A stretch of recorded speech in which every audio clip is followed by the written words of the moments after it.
Hello, this is Dave, and welcome to Equity Story.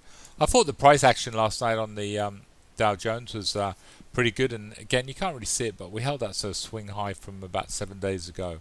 So I wouldn't be surprised if we can get through that 20,000 before Christmas, and if we do, then obviously that's going to set us up for a pretty good day when we get back to work on I think it's Wednesday. Um, Obviously, our market, Hansen had a good day, and ANZ held up, and generally speaking, also NAB hitting record yearly highs as well. So, generally speaking, I think the trend's holding up, doing pretty well. I don't think it'll be long before we're taking some more profits out of a few of those. What I would do is just have a look again. Those just weekly buy and sell signals have been just absolutely fantastic this week. I'm just looking at here at ORA, which the market was up, ended up about 1.74%, so it was a strong week. And ORA suddenly was up, and this is at the high points, was up 2% at one stage in the week. JBH Hi-Fi was up 2.74%. And again, still looking pretty bullish, these stocks. RFG, again, had a good week, was up about 3.25% at one stage. And I think obviously the others nearly all ended up in the green. Rural Funds, it's one of our sort of even more happy, one of our 3-year growth stories. This stock gives an absolutely tremendous dividend as well, and just went straight through that buy signal absolutely beautifully, and that perfect sort of. We're talking about this stock actually last week. I was saying this is a perfect trending pattern. It came back and it sort of basened up very nicely on that really bullish sort of 20-day moving average on a weekly chart, and bang, and she was up about 8.54% at the highest, which looks very, very good. And again, SomnoMed, a really good day, a really good week. So, sorry, is up about sort of just under 4%. So those weekly buy and sell signals just are doing extraordinarily well, and certainly I should think outperforming the market.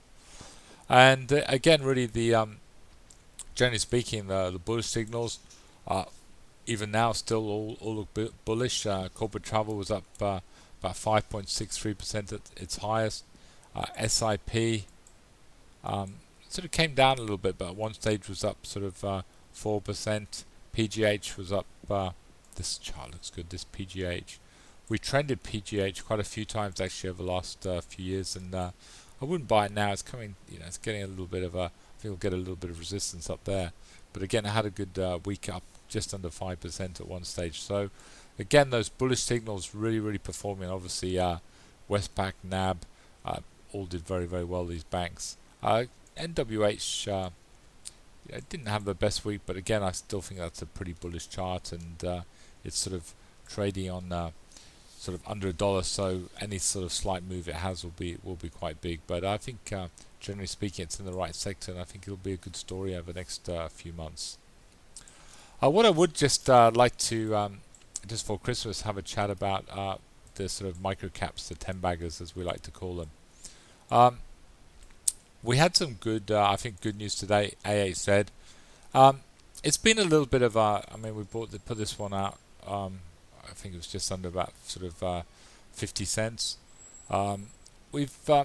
It hasn't really sort of performed, obviously, on the chart wise, and the share price is down, but it's a little bit like a lot of these microcap stocks. At the moment, the market don't want to know them.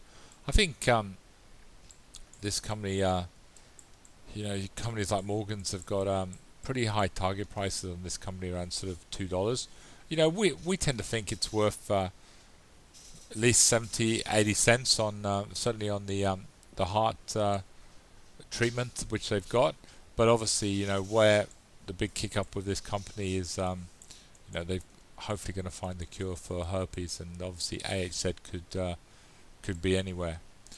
We are very excited about the company. I think that what's important is when you're looking at these 10 baggers, you're looking at 10 baggers that have got revenue.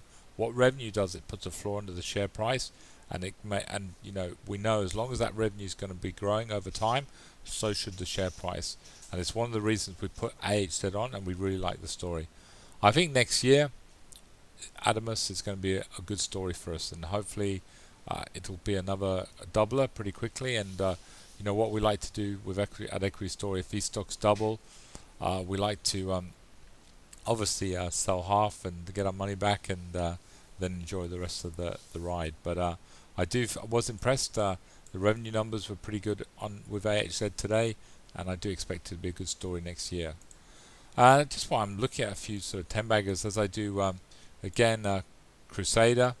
We've been really pushing this one since it's been really around this sort of $13 level. Crusaders had the most awesome year of drilling results. They've been absolutely fantastic. And Arena, they put out an announcement the other day saying they've got about 260,000 ounces of gold. Basically, it's open. The strikes are open at depth and at width. Originally, the Canadians bought Arena because they believe there could be about a 10 million world-class resource there. Really, even everywhere Crusader are drilling, they're finding gold, and they hope to get this mine up and running next year. And when you look at this market cap of Crusader, I think it's around 28 million. And that's the sort of numbers that we'd be expecting they could possibly be making just on Arena alone next year. I think next year could be, again, similar to AHZ, a good year for Crusader. I think the important thing with these sort of micro cap stocks, they need time, and certainly in the past, I've traded these and done very well in them. But I think the secret is just patience, and really not watching the share price too much, but just watching the story and believing in the story, and eventually, as long as the story is right, and which we believe our stories are right, Equity Story, I think the stock will take off, and we can make some pretty good money. I do think that though, with these micro caps, it's a game of patience, and if you're patient with them, eventually you'll be rewarded. And a classic example of that was AKP this year, where to be honest, we've been in it for about a year. It wasn't doing much. At one stage, it was down by half, and then bang! When these stocks have their move, I think then jumped like 300%, and we got a good profit. When these stocks have their move, they just go. So you just got to be in them, and I think you just got to be patient. Sorry, just lost my spot there. I think that's all I've got to say. I think all those, the Kappa, we're excited with the Kappa. Obviously, they're just waiting there patiently, looking for that. Obviously, the pipe of diamonds, and I think the Kappa could be a great story next year. And again, MigMe, good to see Stephen Go buying some shares today.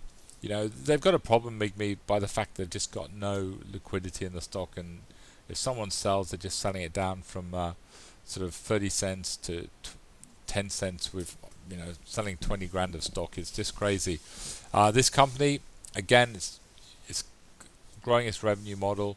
They're going to be cash flow positive next year. They've got 31 million members.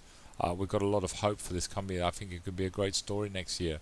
So, we're big believers in all our sort of micro cap stocks.